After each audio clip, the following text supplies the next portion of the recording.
There's such classic rambling bushland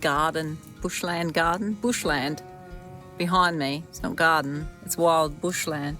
Back in the 70s, there was a trend of native gardening where people took an overly naturalistic approach and didn't do any maintenance, just planted a bunch of natives in a random pattern like you would find in the bush, and then left it to sort of sort itself out.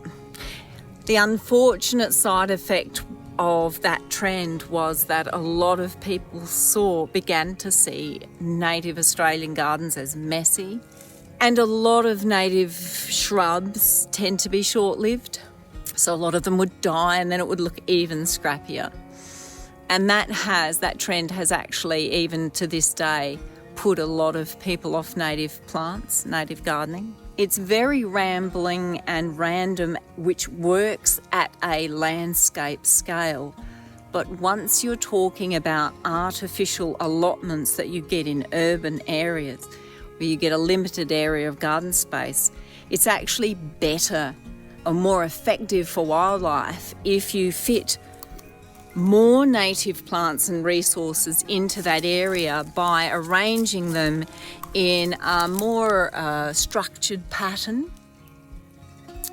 You don't need to try and recreate the bush, and in fact it's really not as efficient in that limited urban setting.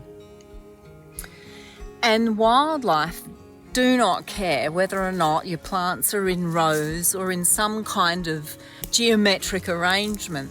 They'll still benefit, and the more concentrated they are, the better, although concentrating resources means it's even more important to get it diverse so that you don't have an overabundance of any one kind of resource or fruit or plant at any one time, because then you end up getting pest problems.